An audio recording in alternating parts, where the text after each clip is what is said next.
super wealthy have begun leaving the UK. 10,000 millionaires are taking a one-way private jet out of here. If you tax the rich, they'll leave. And it's heading for an even worse future. Why are millionaires leaving the UK? People work hard, they're ambitious. We were a powerhouse, but the government aren't incentivizing that. There may be people who are watching this right now who may not be millionaires, but how do you think this also affects them? The UK crossing a lot of them boxes off now. There's no safety, crime rates are going up, the people in power aren't giving the people what they promised the people. If you was Prime Minister, what would you do to incentivize millionaires staying in the UK? People are going to flock to the most trusted figures in the industry, and I will be one of their most trusted figures. There is ways in the UK that you can improve your tax position, you can structure yourself correctly, you can play the playbook of HMRC to your favours. Every single specific type of entrepreneur, we've got a playbook for it. You can't leave UK tax unless you give up your passport. I know entrepreneurs, high net worth individuals that they've got 3 or 4 different passports. They don't trust the UK. If the place that you're currently residing in and living in isn't providing you with the needs that you want, go elsewhere. And a lot of people are thinking the same now. Control is coming. I don't think anything is off the cards in the UK.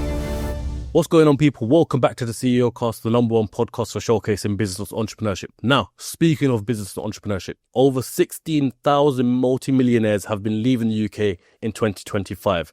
It was 9,500 last year, so it's up quite a lot, and it's also a record-breaking number. Now, why are millionaires leaving the UK? Well, today, I'm with Joshua Thomas, accountant, who you would also know on the podcast, who's been on there before, and today we're going to be discussing exactly that, I suppose. So let's get straight into it. Josh, how you doing? I'm very well.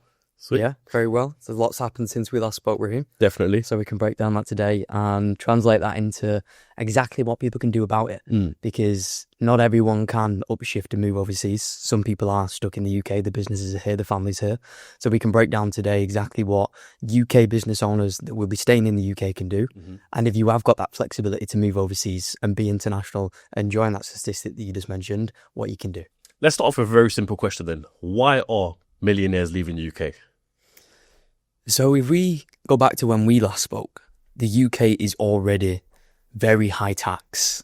It is a society whereby people work hard, they're ambitious, the culture is to do good, grow, build.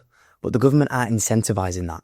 They're stripping out the very reliefs that used to bring people to the UK in order to build businesses, put themselves at risk. As a business owner, we're taking on risk. We're hiring employees. We've got responsibility to make sure that other people have fed before we're fed. Yeah. And for that, we expect tax breaks. We expect the government to understand that we're employing people, bringing in employers' NI revenue, and we're building great businesses that are going to then serve the community impactfully. So we expect some form of relief, not to be slapped in the face with VAT, slapped in the face with income tax, corporation tax, and at every step we have taxation thrusted upon us. So the UK isn't incentivizing entrepreneurs to build, and other places are. So they go into places that are more attractive, whether that's Dubai, whether that's Monaco, whether that's Italy, whether that's BVI, Jersey. All of these places are understanding that if you make society, you make the tax rules and you make the system attractive to entrepreneurs, they're going to go there and build. Yeah. I've got a stat here, which I should have mentioned in the intro, but the exodus also cost Britain £66 billion in liquid wealth. So that's a lot of money. There may be people who are watching this right now who may not be entrepreneurs or may not be millionaires, but how do you think this also affects them? By millionaires leaving the UK, do you think it has an effect on other people in society? So the question is, who picks up that tax gap? Because it's not the rich that are picking up that tax gap because they leave. Yeah. So it's the working class, it's the middle class, it's people that can't leave. Don't have the financial means and don't have the flexibility to just upshift, relocate overseas, move properties, move the business. Yeah. So it's other people that are picking up that tax. And I don't understand how, with all the analysts and resources that the government have, they can't analyse that if you bring taxes up to here, this amount of people are going to leave. That's going to mean that this amount of tax revenue is lost and that it's not a net positive, it's a net loss. So then why would you make the tax change to increase taxes if you're going to be at a net loss? So for me, I don't understand the decision-making frameworks that the UK government's making when they're making these decisions. Well, let's talk about the UK government, because last time we sat down here, Tories were in charge and now Labour's in charge. Yes. And as you were mentioning just now off camera, there's certain things that the Labour Party have said before they came into power and now are not really following suit. So can you break that down for me exactly and what that means in terms of taxation and stuff? Of course. So anytime there's like a campaign trail, even if it's in the US or there's election and there's a lot of hype in the media, there's a lot of promises that are made, there's the manifestos of all the things they're going to change and all the things they're going to do. And quite often when they actually are then in the position where they can make these decisions and make these changes, they don't live up to what they've said. Yeah. And Labour did exactly that. It was, we're not going to increase taxes, we're going to incentivise growth, we're going to incentivise entrepreneurship, we're going to incentivise businesses. And then there's this big tax gap that they called it a tax black hole, I believe, that they didn't know was there. And they've now upped capital gains. They've reduced the very release that allow entrepreneurs to sell businesses at a lower rate. Mm-hmm. They've increased employers' NI from 13.8 to 15%. They've changed inheritance tax. They've done so many things that are almost like unbelievable to understand that they would do pre the fact that they was elected, and they said that they wouldn't make any changes, and now the UK is suffering. And people aren't happy. Yeah, which is crazy because, like I said, that doesn't affect just the millionaires who want to leave, but that affects the everyday person as well. Of course it does. You know, as you're saying back there, who's going to be paying that tax gap? Now, you'll see stuff like council rates going up, council tax, or you'll see, as you said, the people who are earning on the lower end, that might go up, and so on and so forth. So it's crazy what they're doing, I suppose. Cost of living crisis. Like, look at how many people are just trying to put food on the table, are just trying to pay the extortionate utility bills that we've currently got. And these millionaires, multimillionaires, billionaires are leaving the country. All the tax revenues are leaving with them, and everyone else is having to pick it up. And it's because the people in power don't understand and don't really think through the decisions that they're making.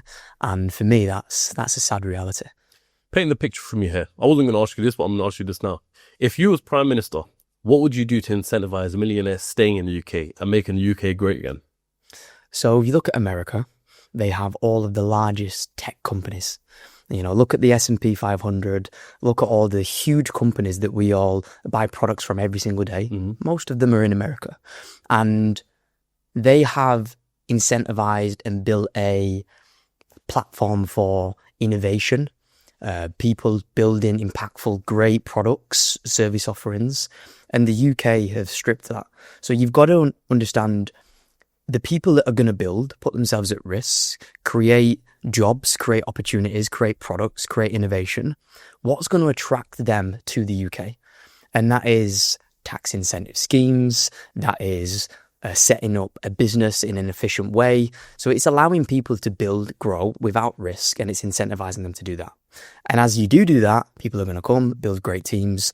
It's going to bring innovation to the UK, and then it's going to push funds into the economy. Yeah. So it's setting up an attractive scheme and an attractive place for these entrepreneurs, for these creative thinkers to come into the UK and build. Whereas instead, Dubai's done that. Dubai is pretty much uninhabitable 6 months of the year. Yeah, for sure. Like, you can't live there. It's like 50 degrees. Yeah. But they've incentivized entrepreneurs and builders to go and live there by giving them 0% personal tax and now 9% corporate tax. Yeah. And if you go and sit in Dubai in a coffee shop, you sat next to someone who's doing 50 million turnover. You sat next to a SaaS founder. You sat next to an e-commerce business owner who's doing £2.5 million a month. Like, the concentration of wealth in Dubai is crazy. And that's because they've incentivized it. It's the same in Monaco. It's the same in Switzerland. Whereas in the UK, they haven't. They've stripped out that entrepreneurial spirit, and now they're paying the price for that. How much do you think, with people leaving the UK, how much do you think of it comes down to tax? Because I'm looking in all angles now. Tax is definitely one factor, but you also have, which is the main factor, safety. Because if you're a multi-millionaire who's got a public presence online, you can easily become a target in the UK.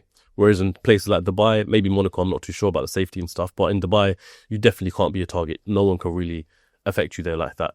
Here, people can. People can plot against you. People can do X, Y, Z, whatever the case may be. So then it comes down to the police, the safety regulations, the punishments that people get for committing these crimes, and all of that comes into the whole tax. What do you think on that? So I think that when you're making a decision of where you want to live, you can't just look at tax. And if you're a single guy, single woman founder, and you just want to focus on grinding and putting as much money in your bank to set yourself up for the future, maybe tax is the main motivation. But for people with families, for people that have businesses that other people rely on, you've got to look at safety, you've got to look at weather, you've got to look at locations of family, you've got to look at tax, you've got to look at, restaurants, hotel accommodation prices. Like, there's so many things that are ingredients to you having the best place to live. And a lot of people just focus on tax, whereas they shouldn't do. They've got to look at all aspects of what makes a decision to relocate, which is a life-changing decision, the right one for you, your family, and the people that it's going to affect. Whereas the UK, it's crossing a lot of them boxes off now. There's no safety. The crime rates are going up. The people in power aren't giving the people what they promised the people. And tax is sky high. So a lot of these different variables that make someone decide to relocate overseas, the UK is pushing everyone away step by step, mistake by mistake, change by change. So you're going to get more and more people leaving, which is why you said before, it was 3,200 millionaires relocated in 2023. It then nearly tripled. Yep. And 5,000. Now it's nearly 5 times what it was in 2023. Which is crazy. Crazy. And what's it going to be in 2026? What's it going to be in 2027? And then where are we going to be left? What's the tax gap going to be then? And what's that going to mean for the average working man and woman in the UK? Yeah, I think the UK is going to turn into a third world country essentially at that point, because you're going to get a whole lot of private healthcare. Well, this is crazy because now I'm thinking about this. A lot of millionaires have private healthcare. If that private healthcare isn't getting their funding because they've gone to Dubai, for example, they're going to now start feeling it, which means a lot of the patients there who are going to start probably going to NHS, which means your A&E waiting times will be going up. The hospitals are going to be affected. The whole healthcare system is going to be broken. NHS is going to be, I can't even imagine the pain or where to start with and all that sort of stuff. But I mean, to talk about my personal experience as well, I'm between here and Dubai, between London and Dubai. Dubai is definitely something I'm leaning towards a lot more, and I will be going there towards the end of the year for at least 6 months to 8 months, whatever the case may be, until it gets really hot, basically. Yeah. And the reason I'm doing that is not even because of tax, if people think so. It's purely because, as you said right there, the concentration of wealth in the city is crazy. You can be at a bar and meet a tech CEO. You can be at a shisha place or beach club and meet someone who's worth 200 million or more. The cases like that. And the thing is, the people all over the world come to Dubai, America, Australia. There's so many people there that it only makes sense for me as an entrepreneurship podcast to go there, because that's where all the entrepreneurs are going to. You follow an opportunity. Exactly that, following opportunity. And right now, I'm not even in a place of crazy, I want to get into this later on, but crazy taxation rates here in the UK. I'm not at that, but it just makes sense for me to set myself up in Dubai purely because of what it offers. Yeah. Can we talk about in your experience as well, of you relocating? So I'm going to pull back to what the UK used to be, show where it is now, and then show the reason for the decisions that I've made. So the UK used to be the Great British Empire, right? If you go to anywhere in the world, people speak English. The menus have an English option. We were like a powerhouse for such a tiny place in comparison to some of the other places in the world. The Great British Empire. And it slowly declined year after year after year after year.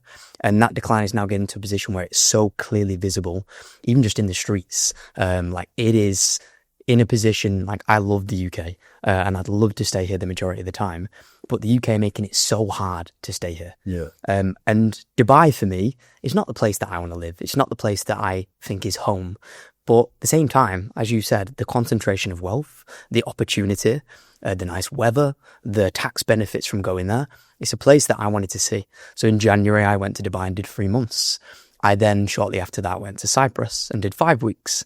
I'm now in Spain and I've done 4 weeks there. And I'm in a position where I'm fortunate enough to be a digital entrepreneur that I can work from anywhere. And when that opportunity you're lucky enough to have, you've got to take that. So I'm going from place to place and I'm experiencing different parts of the world. And I can then take that experience from all of these favorable tax jurisdictions, and I can then empower my clients with the knowledge that I have, the connections that I have, to allow them to make the right decisions for them. So for me, it is going and experiencing other places in the world, seeing it for the beauty that other places have, understanding from a tax perspective, what people need to consider, because that's what I do. I'm a tax advisor. I deal with high net worth individuals, digital tech savvy creators, e-com founders, and I want to be able to give them real life experience. So I'll be going to a lot of these different places, extrapolating contacts, extrapolating knowledge, and then I plug it back into my clientele. Yeah, which is perfect. I mean, you've been an accountant for how long? I've been an accountant for nearly 10 years now, believe it or not. 10 years, which is crazy. Nearly 10 years. Now, I want to ask you this question, right? We're seeing the UK on a down right now, but I'm sure you can remember a point in history where you started thinking, okay, cool. At this point here, this is going to make the UK decline. Was it like, can you remember a point in history where you thought this is going to affect the UK badly in about 5 to 10 years to come? Any decision making from the government, essentially? I think it's just been incremental over the decades. I don't think it's been a specific one decision that's then been domino effect. It's been incrementally slow decisions, the wrong people in power, people that don't have enough business context. Like, they don't understand businesses, they don't understand the people that they're trying to rule. Like Rishi Sunak, Keir Starmer, like the list is endless of people that have been in there, and they just made the wrong decisions. And that's compounded over time. Whereas I'm not saying Trump is perfect, like by no means, but Trump's a businessman. He's a negotiator. He understands the art of a deal. And he is defending America with swings. He's ducking, diving, weaving, tariffs, negotiations, contracts, deals. And he's fighting for his country, and he's doing what he believes is right. And he's putting everyone else to the back of the queue. I don't think we've ever, for a long time, had someone like that in the UK. Yeah, no, we haven't. At what point do you think a business owner should consider relocation? So, in terms of tax, in terms of their earnings, etc. Let's put away the lifestyle and the opportunity cost, all that for a second. Yep. But in terms of their business getting to a certain level, when should they relocate? So you've got to peel back a few layers and understand the profile of the person you're trying to make this decision for. Are they a single entrepreneur that doesn't necessarily have a great deal of responsibility? They don't have kids, they don't have a family, they don't have a wife, etc. Because that's a different answer to if you're a family and you've got kids and you've got a wife and you've got a property. So you've got to understand the profile that you're dealing with. But let's talk typical founder that doesn't yet have kids. They should start to move once they get in a position where they're earning over 100,000 in profits per year. Once you start getting to that level of income, it usually warrants a change overseas if that is the right decision for you and you've weighed up all aspects of safety, lifestyle, weather, location, opportunity cost of moving overseas and that time to relocate. But I'd say anything less than that, and you're not really going to see the tax benefit after you consider the lifestyle costs and that time to change and transition. Well, let's give an example to it. So let's just say that single founder is earning £100,000 profit per year, we're talking about, yeah? Yes. Per year. On that, how much would they be taxed? So it depends on the setup, but let's say they was taking all of that out of the company for earnings to actually spend on lifestyle. Yeah. So they're going personal income then. Yeah, so they're going to be taxed 25%, or it would be less than that. Let's say 21% in the limited company. So they'd lose 21 grand straight away. Mm-hmm. They may have some VAT to pay on that. It depends if they're invoicing plus VAT or they're suffering VAT. Yep. Let's assume that the VAT is separate. So you're already at 21%. So you've now got £79,000 left. You're going to then pull that out, and the majority of that you're then going to pay in income tax. Mm-hmm. So you may be left with 40k, 45k out of that £100,000 if you want to spend all of that personally by the time you paid corporation tax, income tax and national insurance. Which is crazy. So they'd be left with essentially 40 to 50k. Correct. Dependent on variables. Which is crazy because if they went to a place where it's tax-free, i.e. Dubai, and they pulled out £100,000 in personal income, there is 0% tax on that. And what I was trying to work out in my head is they're left with 40k here, yes. But to live abroad, they're going to be spending, let's just say, minimum £30,000. So automatically, if they're earning 100 grand over there, minus a £30,000 living cost, they're still at 70. They're still making more than they would here after paying tax. Exactly. That's what I was trying to work out in my head, which when you think about it, that is mental. But then I suppose it depends on the type of lifestyle you want to live. Of course. And how much you earn off that then. Yeah, I mean, Dubai is like it's a typical one to bring to the surface when we have these conversations. And Dubai, like, it's not cheap. Accommodation's expensive, food's expensive. So you're going to have a jump in lifestyle cost depending on how you want to live. So you've got to factor that in. But it's also, what's the timeline and the opportunity cost of you getting settled in and feeling like you're at home again, that may be a couple of months' time. And what do you earn in that couple of months? Well, that's a cost because you're not going to be focused on work. You're going to be losing revenues from the relocation time. Yeah. I always like to, when making a decision with a client, I always want them to be getting back that cost of relocation, at least within the first year, from the tax savings that they have. Yeah. That's usually what we try to aim for. And Dubai is not the place that everyone chooses. Dubai is the flashy, cool one online, but a lot of people want a quieter life. They want peace, tranquility, nature, seaside. So that may be Italy, it may be Switzerland, it may be Monaco, it may be Portugal, it may be Jersey, it may be Guernsey, it may be BVI. Loads of places. There's so many places. I could carry on for another 20. And all of these different places have different corporate tax rates. They have different visas. They have different entry prices in order to get in.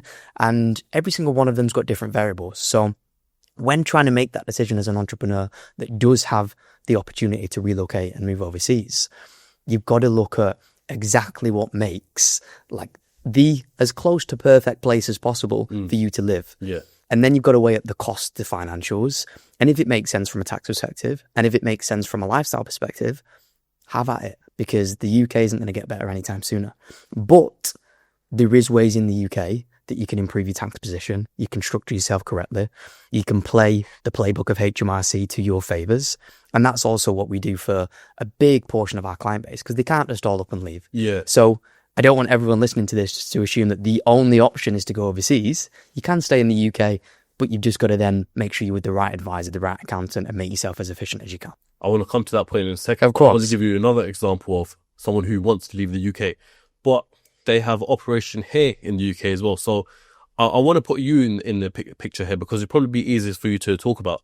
But say an entrepreneur wishes they want to leave the UK. Once again, not necessarily for tax reasons, but opportunity, lifestyle, whatever the case may be. But they also have their whole infrastructure here in terms of they've got office, they've got staff, they've got the whole business is run here in the UK. How can that person leave the UK? Yes, the tax benefits can come into it. So how can someone, let's just say yourself, go to Dubai, live there, have tax benefits, but also your business is running in the UK?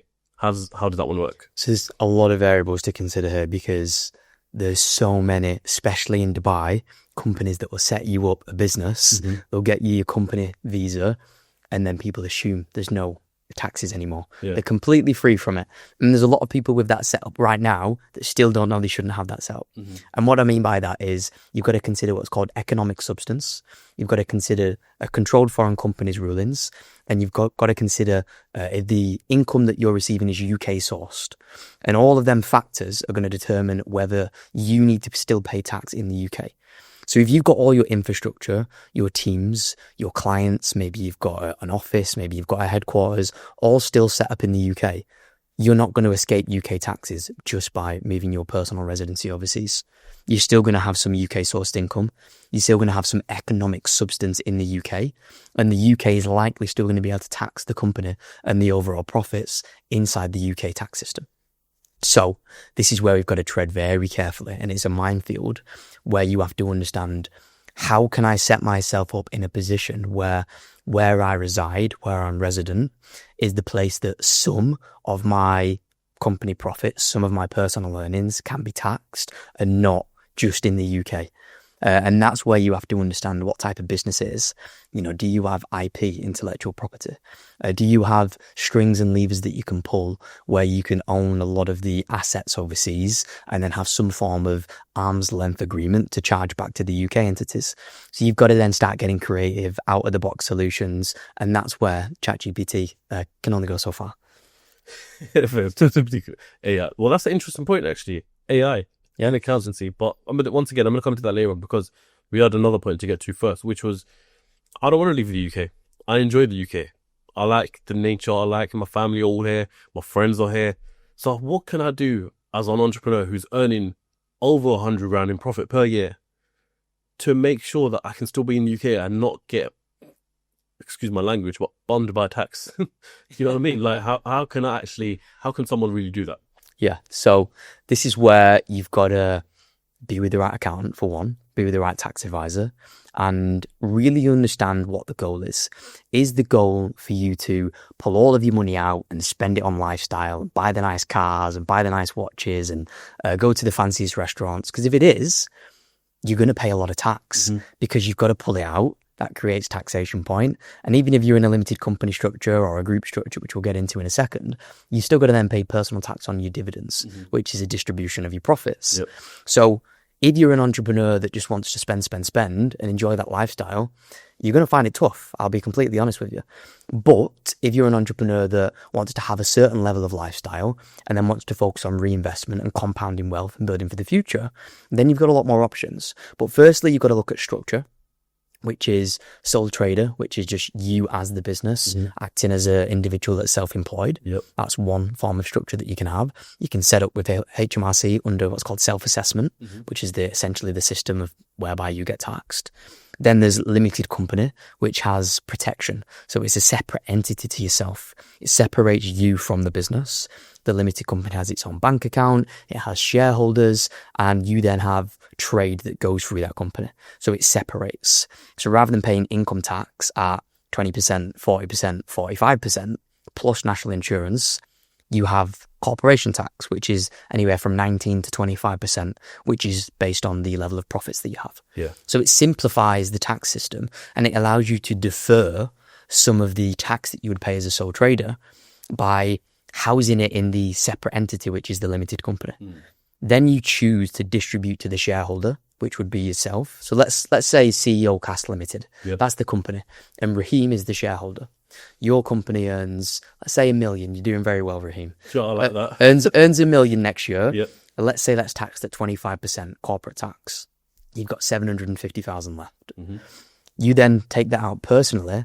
You're going to then be subject to dividend tax as high as 40% or 39.35 if you want to be specific.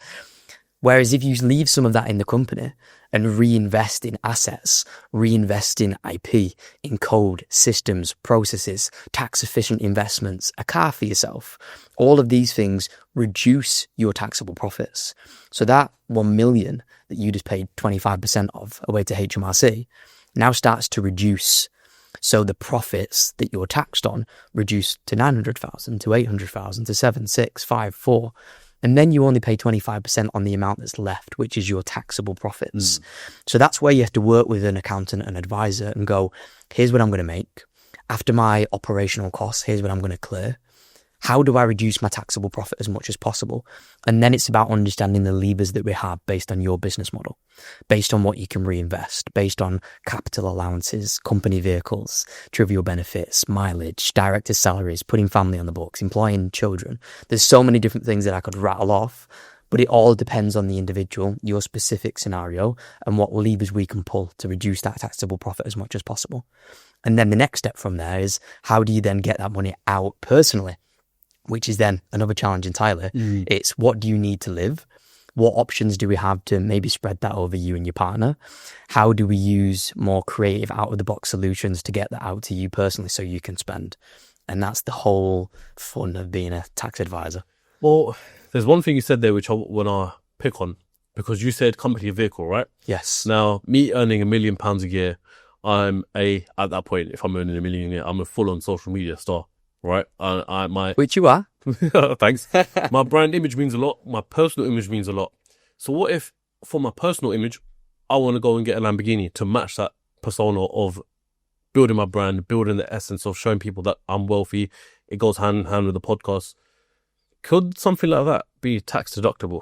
So I know in usual cases you would say no, and that the car would have to be a G-Wagon of some sort. Let's just say the weight class. But yeah, Lamborghini. Let's talk about it. So there's two main things you've got to consider here, and is the expense wholly and exclusive for the purpose of the business? So is that expense wholly, which means specifically just incurred for you to make an income? Or are you also going to enjoy it? And that's where the second thing comes in, which is duality of purpose. So if it's got some business use, because when you drive it out in the streets and you've got CEOCAST there, you're going to have people look at it and go, great, that's the guy that has the podcast. I'm going to go and watch it. I'm going to subscribe. So you've got some business benefit there. But you're also enjoying going 100 on the motorway, and you're also enjoying taking it around to your friend and doing some spins in the car park. Yeah. So there's duality of purpose. You also feel great when you get in it. You feel a sense of pride, ownership. HMRC would argue there's duality of purpose there. And when there's duality of purpose, I'm afraid there's a cross, which means you can't claim the expense unless you can show that it's purely for the business. And there's one case study here that you may be aware of. Yeah, I was going to bring this up because you've done a video on it not too long ago. Yes, I did, where AU Vodka, which is vodka brand, they've taken so much market share by doing things differently. Charlie Sloth, who has, what's the YouTube channel that he had? Fire in the Booth. Fire in the Booth, yeah. Yes, where he brought rappers on. So we had a really good network of rappers in like the UK rap, hip hop and grime space. So a lot of people that had huge networks, a lot of people that looked up to them and liked that lifestyle. So he brought that exposure and that reach that he had. He then created vodka, which is a product that a lot of them people use. Yep. They'd like to drink. That's part of that lifestyle. And then they painted it gold, painted the bottle gold. So it's got that exclusive luxury feel. And then they started getting Lamborghinis and different supercars that they painted gold. They put AU vodka all over it. They've got a headquarters, which is pretty much fully gold. Yeah. And they then put it on promotional videos, campaigns, advertising trails. And all they used them specific vehicles for was advertising. Purely just marketing, and they had to very carefully document that. No personal miles. I was going to say, how do we know that? How do we know there's no personal miles? So it has to be documented. Oh, is it? Okay. Very clearly. It's got to be clear, visible. You've got to show that it's on these promotional campaigns, these advertisements. You then have to show that it's left at the headquarters. Like Charlie Sloth couldn't drive that home and put it on his garage. Yeah. If he did, unless it was really deemed incidental, and then maybe a switch around. And a lot of people then say, well, how do HMRC know if the Lamborghini's on my driveway or it's at the office? Yeah. Which is that's the middle ground that people are unsure of. Okay. But like wrapping up that as what is the point? The point is, if you want to claim something as substantial as a Lamborghini as an expense, you've got to get really, really technical with why there's no duality of purpose and why you're not just trying to say, well, you know, it's going to attract some clients. It means that I show up to the meetings looking nice, so it's an expense. Because HMRC will say no to that. Listen, Keir Starmer, if you're watching this right now, I'm parking my Lambo at the office and it will stay here the whole time. I can promise you that for a fact. I will never drive it outside of work purposes only, you know, just to meet Josh and a few other people who come to my studio. I'll never leave it. Yeah.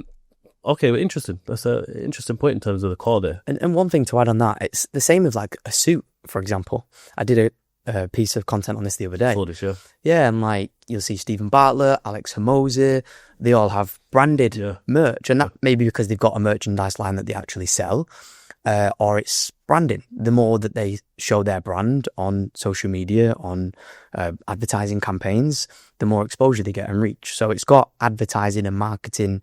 It's an asset, right? So that can be claimed as an expense because it's seen as wholly and exclusively. So I've actually got a bespoke suit being made at the minute, and that bespoke suit is going to have a big fat logo on it of Thomas & Co.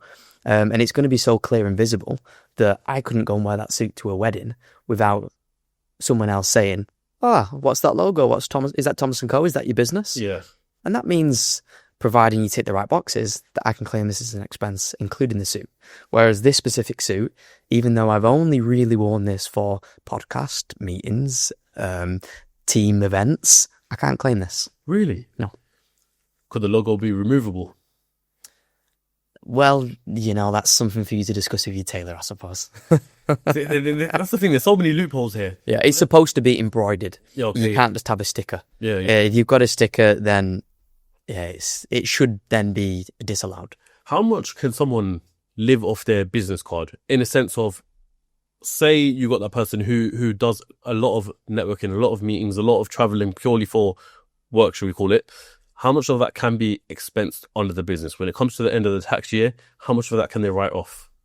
So again, it comes down to the two things that we mentioned, really. It is the expense that you've just put on that business card, is it in relation to the business? And there is some crossover here, because let's say you go and put your rent on the company card. You have to live there. So there's also benefit to you as an individual. You've got a roof over your head, you've got safety, you've got comfort. So you can't claim the full cost of your rent.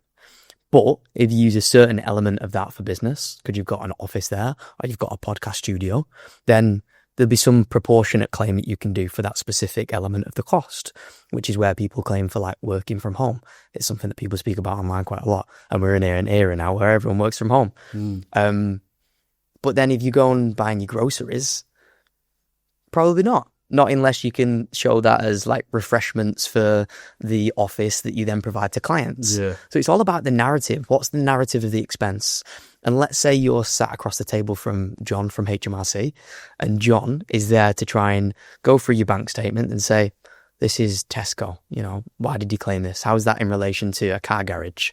You've got to explain to John why that's for the business. Yeah. And if you can't with a clear and commercial narrative, then it'll be disallowed and it can't be an expense. So always try and think with the framework of company expense or personal expense. Is there a narrative? And if you're unsure, speak to your accountant, speak to your tax advisor. Here's what I spend. I spend it for this reason. Is it something I can claim in the company? And if it's a no, keep it on your personal card, separate it. Because if you do put it on your business card, which is another trap that people fall into, they have a meeting with the tax advisor. Right, I'm going to claim the 50k per year. I'm going to pay myself the 50k per year, up to the basic rate band, which is your 12,570 director's salary, then the rest in dividends. And they do that, but then they also spend an extra 25, 30 grand on the card, which they thought was going through the business, but actually gets disallowed by their accountant, that gets pushed to the director's loan account. And the way that you clear your director's loan account is by either repaying it back, which they probably don't have the money to do, or voting it as a dividend again, which then pushes that 50k up to 75k, and it's 25k that's then being taxed at 33.75%. So then you have a big personal tax bill. Where do you have to get that personal tax payment from? You pull it back out of the business, which pushes your earnings up again, and you're in that cycle then year to year. And then before you know it, you're pulling money out to pay tax bills, then you're pushing yourself back up into the high tax rate, and you're in a cycle. So always be careful when you're spending money on the card that you know that it's for the business.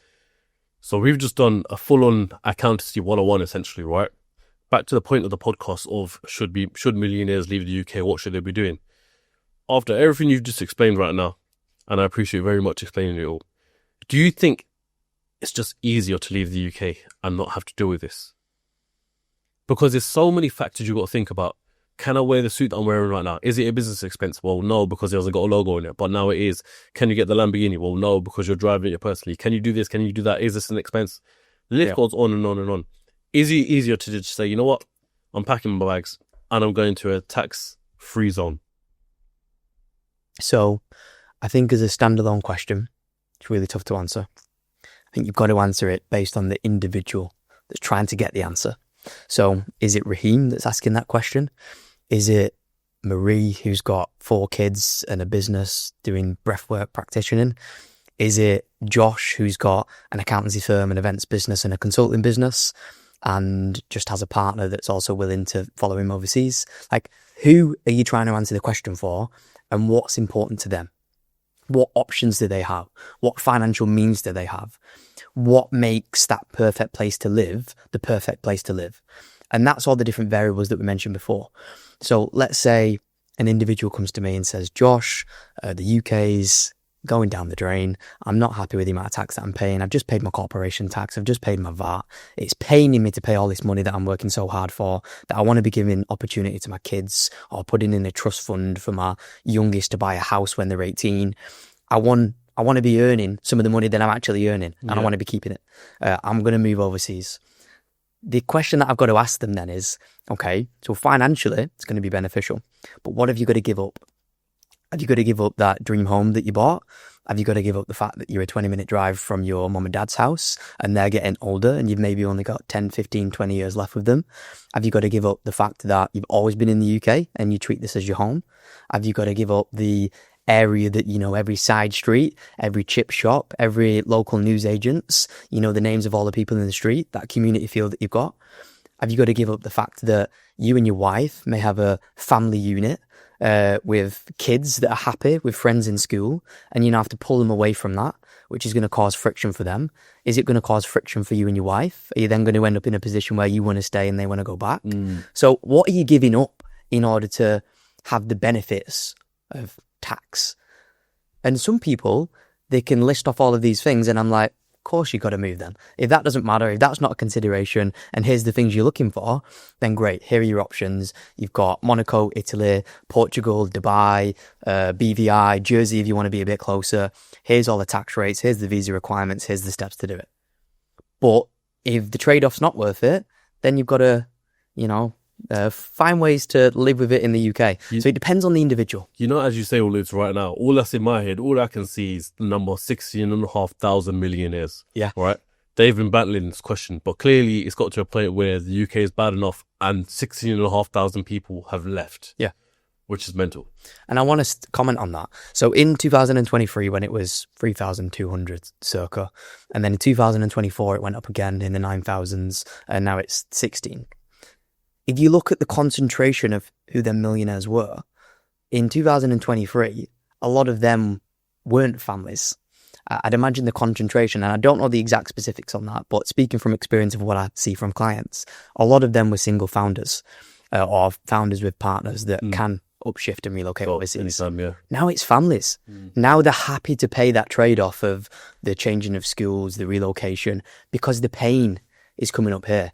And sometimes the thing between action and, not making the decision, it's how far is that pain pushing you up? And the pain's getting harder and harder for people.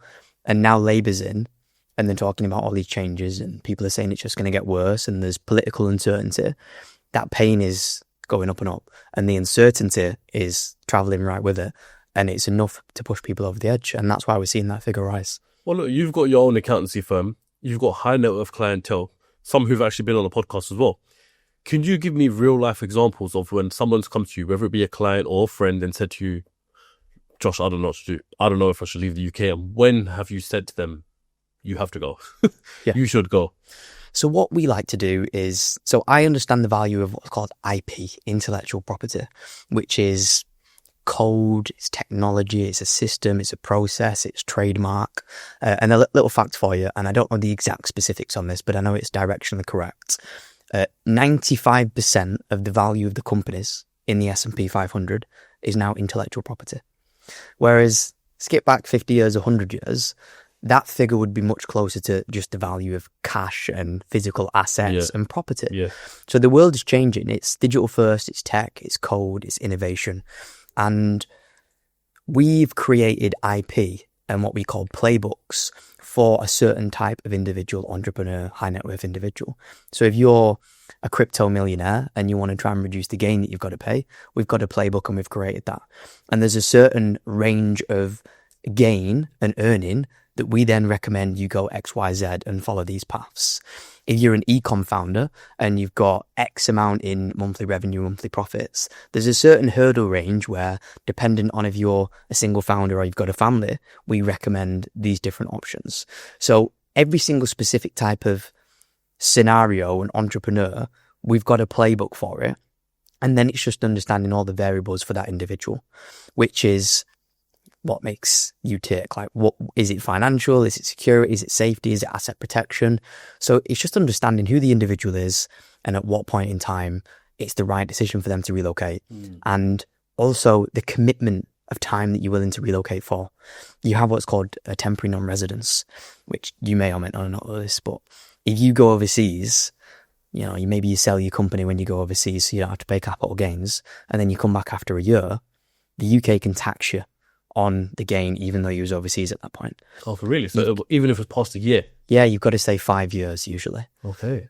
Or you have then what's called temporary non-residence, which they can tax you on your gain within that period. Yeah. So it's a big commitment, and I see a lot of people going moving overseas for 2 years, hiking up that lifestyle cost, having the opportunity cost of moving out of the local environment that they was in, and then they've got to pay it all back when they come back because of temporary non-residence. So you've got to also understand the commitment that you're making long term.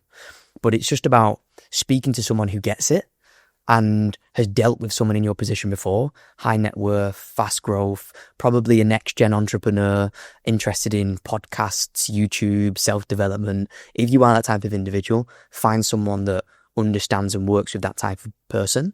Don't go to your accountancy firm down the road with a guy called John who's been doing it 67 years, still using a paper ledger book. You're not going to get the right answers. I was of the assumption that you could leave the UK and then after 6 months, you then go into the tax residency of that country, so providing that you have your visa, of course, and then you only have 90 days in the UK over the whole year until you fall back into the tax thing. But you're saying it's over the period of... So that's directionally correct. So once you become non-resident, which means you're no longer a tax resident in the UK, which is based on what's called a statutory residency tests, which is where you look at all your different ties. If you've got a family tie, if you've got a work tie, you determine the amount of ties. That then determines the amount of days that you can spend in the UK before you become tax resident. Now, providing you're also a tax resident somewhere else, so in Dubai, for example, let's say you go and buy some property and you get a golden visa, you're tax resident in Dubai. You're now not going to pay UK tax unless it's UK sourced or there's economic substance in the UK like we discussed before. Yeah. But let's say you sell a company in that time period that you're a Dubai resident and you sell it for £5 million. You pay no tax because you're a tax resident in Dubai and there's no capital gains in Dubai. But then after a year, you go back to the UK, they can backdate the taxes and charge you on the gain of the company that you created while you was resident in the UK. And that's what falls under temporary non-residence. So this is crazy because I'm trying to think of a scenario in my head. So the guy who I had on the podcast last, it just came out this Sunday, his name's Ben Reed. Okay. He had a company called Diamond Whites, which he exited for $30 million. It went straight into equity swap with the holding company that bought him. And now he's at a position where, I don't know if I'm allowed to say this, I'll have to ask him, but he's at the position where he wants to exit that fully and get his money out of it. He's been living in Dubai since, it's been about a year now. So are you saying in that scenario there that he could still be at risk of the UK taxing him on that money? Yes. Mental. So with people who exit companies and then go to Dubai, they're still not safe. Not unless you can stay past the 5-year window. I mean, there's obviously niche scenarios where you can make it work, but I used to speak to people when the NHR scheme was there in Portugal. Oh, go to Portugal, it's relatively near to the UK, there's open borders, so you can maybe travel about a bit, even though you shouldn't. I'm going to sell my company, but I've got to stay 5 years. And people do understand that you've got to do that. But if you, imagine you, Raheem, go to Dubai, get your residency, do a year in Dubai, sell your company for 50 million, and then you come back to the UK. The UK don't allow that. Crazy. You've got to do the 5-year window or they're going to backdate it. Because if not, everyone who sold a company, it would be worth paying the price of a year of not being tax resident to not have to pay all that capital gains to the UK. So you have the 5-year window that you have to do. Most places are even stricter than that. You have exit tax or wealth tax. Yeah. So in America, in order to relinquish your tax residency per se or your citizenship, you've got to pay in order to do so. So me and my friends were speaking about this in Dubai, funny enough. And one of my friends, he's a very, very successful guy in the financial sector, sold a bunch of companies and he's building another company now. He's from the UK. He's of the belief that the UK will then implement a scheme where your tax is attached to your passport, similar to how it is in the States where you have your federal tax and you've got your state tax as well. The federal tax follows them everywhere in the world. They can't leave that unless they give up their passport. Do you think that will happen in the UK as well, where you can't leave UK tax unless you give up your passport? I don't think anything is off the cards in the UK. I don't know specifically. Proper media trained answer. Yeah, I don't know. I don't have enough insider knowledge to know that that's going to happen or not going to happen. I just know that there's more control. I don't even know what making tax digital is. The digitalizing tax where you have to now submit 4 times a year. You have to log all of your transactions online. Control is coming. You don't see cash many places anymore, so cash is going to be stripped out of society. Control is coming. And if you look at China, for example, you go through a red light, you get a speeding fine, it automatically sees who you are and charges your card, deducts from your bank. That's control. There's certain areas in certain parts of the world that you can't access unless you've got a certain social score. Yeah. And your social score is tracked based on the behaviours you have day to day. It's like something out of Stranger Things or GTA for that. It's crazy. And I don't think the UK is going to retract from that. I think it's going to move towards that. So also diversifying your passports where you can travel freely in the world is something that a lot of high net worth individuals are doing. And of course, you're in a great position financially if you can do that because this costs money. But I know entrepreneurs, high net worth individuals, that they've got 3 or 4 different passports. And that's because they don't trust the UK or they don't trust a specific country. So they want options and they want free travel. And they're also setting up trusts and they're setting up all these different types of advanced structures because they want to protect their assets. And that's for a reason. How far in advance do you think someone should plan if they're deciding to leave the UK? As long as you can, but 6 to 12 months minimum to really scope things out, understand all the different options, really break down like the visa requirements, be able to prep in advance what documentation you need, source out neighborhoods, communities, schools, properties. You need to really know everything, because if not, you'll go there, you'll have all that time cost, all that financial cost, and you'll end up coming back after 6 months. And I see that time and time again. Like, we work with some incredible entrepreneurs that are extremely smart. Every decision that they make in business is so methodical and analytical, and they've got to move to Dubai, and after 6 months they're back.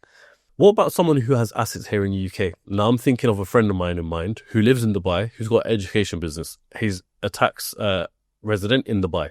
Yeah. But he has assets here in the UK. So a lot of the money he earns, initially in the beginning when he was still in the UK, he invested in property here. So he's got a whole load of property in the UK. Being a tax resident in another country, what happens to all your assets that you have here and the income that you may get from that? So it depends if it's UK sourced income. If it's UK sourced income, even if you're a resident overseas, you'll be taxed in the UK. Okay. So property is one of them. You can't do anything about that, essentially. It's really tough on property. Yeah. Unless it's a property trading business. And what I mean by that is Airbnb, for example. Yeah. Maybe there's some scenarios where you can be taxed where you're a resident, which is overseas in that scenario. But if it's property specifically, it's on the ground property and you're being paid rent, you're still going to be taxed.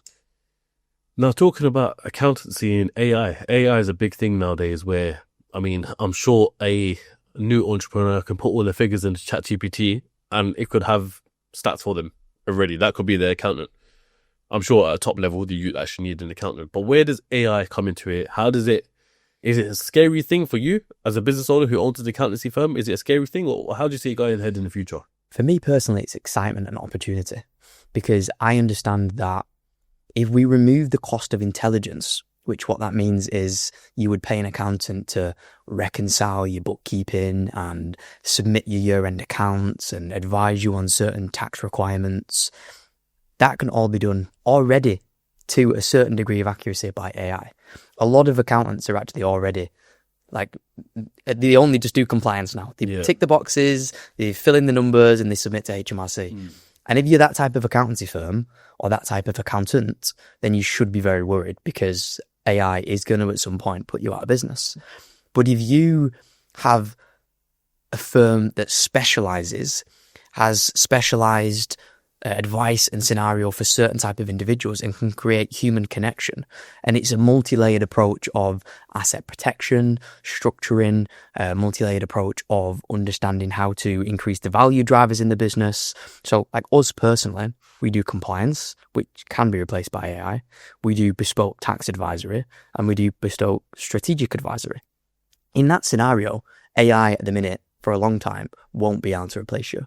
So you need to find an accountant that really understands how to help an entrepreneur at the highest level and has all of the out-of-the-box creative solutions that people these days are looking for. Not just a box ticking, a compliance-focused accountant. AI will replace that. Here's something to consider as well, which I'm probably sure you've already thought about. But as, 16,500 millionaires leaving this year, it could be double that next year. It could be 30,000 millionaires. Good.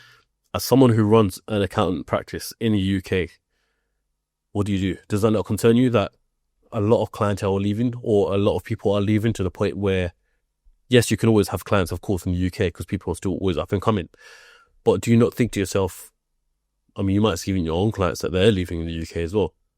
In terms of business, does that worry you? No, not at all. So if we remove the cost of intelligence because AI replaces a lot of accountants or a lot of people move overseas, who are the firms, the accountants, the advisors that the people that do remain go to? It's the ones that they can have that human connection with, because that's what you don't get with AI. And how do you create human connection without already engaging a client?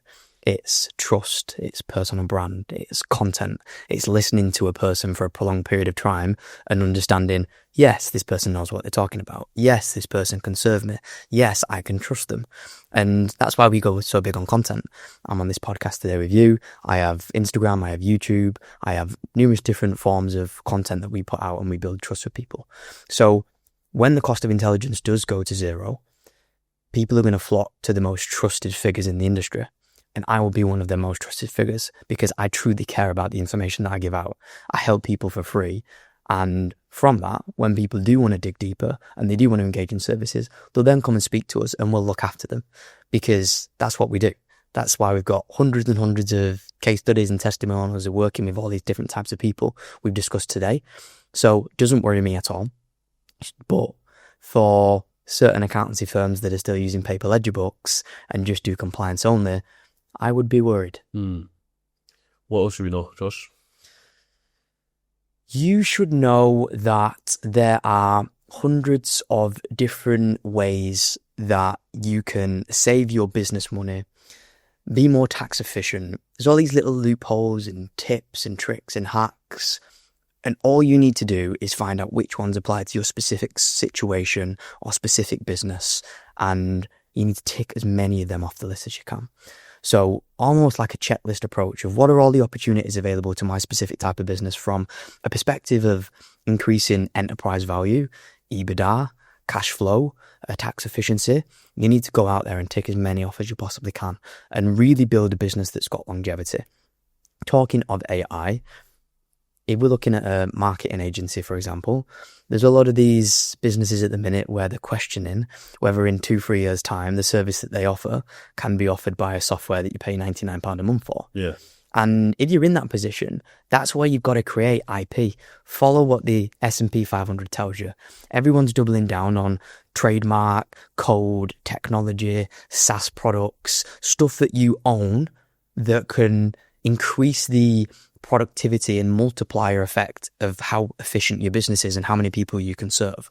So you really need to look at IP and see if there's any deficiencies across your business. You really need to become a key person of influence.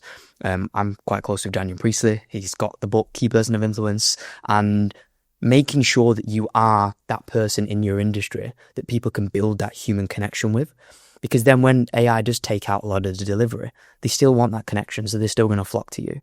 So I could talk all day about business and how to increase the value of your company in order to have a liquidity event in the future. But it really depends on the type of business, the goal that you've got, and where you're heading to as an entrepreneur. That's interesting. So you said you're friends with Daniel Priestley, yeah? Yes. I'm sure you would have had conversations with him as well. And he had this conversation with Stephen Bartlett on Dario's CEO. He did. What conversations have you had with Daniel about this in terms of leaving the UK, staying in the UK? What do you both agree on that you should do in your practice that you take personally? So I don't want to speak on behalf of Daniel, but if you look at the debate that he had with Gary Stevenson, he's very much pro-UK, and he understands that the UK has many benefits. It's still a great place to live. It was once the Great British Empire, and there's still elements and traces of that. But it's also looking at who you are as an individual, business owner, family guy, and if the UK isn't ticking their boxes anymore, then he's also, and I'm sure many other big figureheads are of the opinion that if it's not right for you to grow, build, develop, create impactful businesses and serve people at scale, then go overseas and find somewhere that's going to provide the benefits that are going to attract you there. So it's almost like quite a simple decision.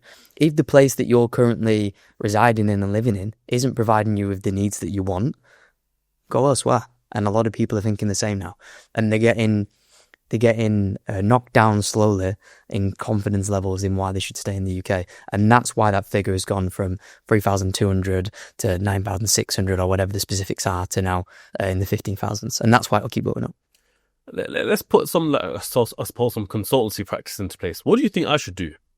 You can ask me any question you like as well. I'm fully open with you. Okay.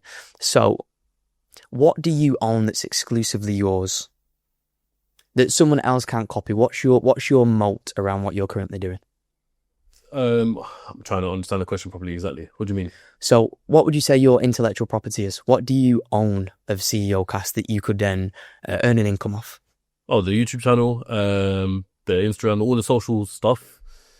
My face in a sense, I suppose. Yeah. So brand. Brand. Yeah. I can't think of anything else off the top of my head. Yeah. So in any business now, attention is the thing that drives leads, the thing that drives revenue, the thing that drives innovation. If you can get attention of the right talent, attention of the right customer, and you've demanded a great audience that you get millions of views on, you get extremely good guests. So you've built a lot of trust and goodwill with your audience. So it's about then understanding who your audience are, like real psychographics of what your audience likes, how old they are, where they live, where they reside, what interests them. And then it's providing products, services, offerings to serve their needs, thinking of the customer first and not your back pocket first, which is exactly what you started doing. You've done a supercar rally event recently. You're now doing a mastermind. Who are you serving? What do they want? They want masterminds. They want more self-development. They want more behind-the-scenes access of Raheem. They want to do things that are fun that they can enjoy, but also get together with like-minded people. So that's exactly what I'd be doing. I'd be looking at who I'm serving, who's listening to the podcast, and how can I help them at scale, and reverse engineering back from that. Like, if CEOCAST is the perfect business in 5 years, what does that look like? That's a question. In 5 years, what's the perfect position for CEOCAST? I think in terms of the podcast will always stay, but then I think diversifying the content in terms of somewhat taking a step back from me on camera. So what I mean by this is because someone I get a lot of inspiration from is one of my friends. He runs a page called Dose of Society. Now he's got a team simultaneously in America, Malaysia, all over the world basically, because he's not on camera. So he can just have someone I'll show you their content as well. But he could just have someone go up to someone with a microphone saying, what's your dream, or ask me a question. That's my sort of thing. So I've practiced something now. I know this is going to a whole rambling story here. Of course. But I've practiced content where I'm not on camera. So it'll go and touring people's businesses. So I might come to Manchester, come to your office, you be the host of that video, showing people around your whole business, the whole operation. And I'll be behind the camera. Not necessarily me, but there'll be a videographer. That video can then get uploaded to CEOCAST, because the whole point of CEOCAST is showcasing business entrepreneurship. Yeah. I don't necessarily have to be on camera for that. And I think that's where the growth spurt will come from, when it turns into a proper entrepreneurship, a business media channel, not just Raheem, if that makes sense. Of course. And then alongside that, have events as well, whether it be Supercar Rally, whether it be Mastermind, or the event I'm planning to do in August, which is a live event for 350 people, let's say, workshops, seminars, literally a full-on entrepreneurship hub. That, for me, is the dream outcome. Like, so much passion in what you just said there. Sorry, yeah. Like, that's good. That's what you need. Yeah. You know where the dream outcome is. It's just reverse engineering and looking at the building blocks in order to get there. And it's understanding where the world will be in 5 years. And if AI is going to double at the speed that it's doubling every few months, even the specialists with AI that are creating this can't see around the corner. Yeah. Which tells us that technology and AI is going to rapidly develop. And with that, you'll probably have AI podcast hosts, and you'll have people that are doing full-blown entrepreneurship content where there's no one speaking. Yeah. It's just AI. So if that is then going to put you at risk because your channel is human connection, don't be too romantic with the fact that people love Raheem and people want to speak to Raheem, which is what you're doing.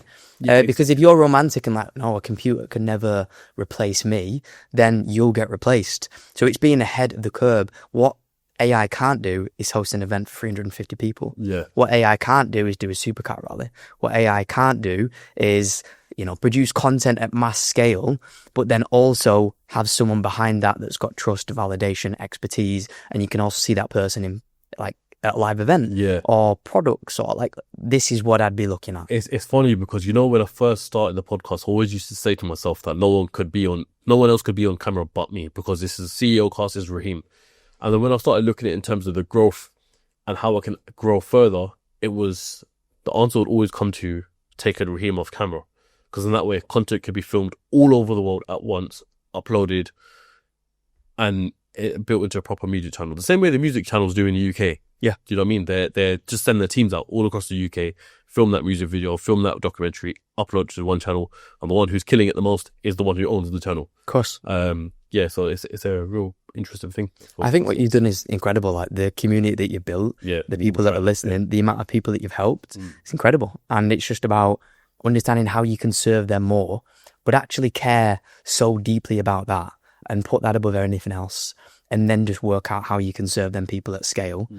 And financial means and money and progress will just flow. Yeah, I think that's it. When you focus on the goal and the objective and serving the audience first, the money comes in after. And sometimes when you're doing that, you don't necessarily care. No, not that I wouldn't say you don't care about the money, but money is a byproduct of what you're really trying to focus on. Of course. It's like if I'm on a call with someone and they're telling me about their lifestyle, really private things, how much they earn, their family, what's important to them, and I then start trying to objection handle and close them and hard sell them, that for me isn't what is right.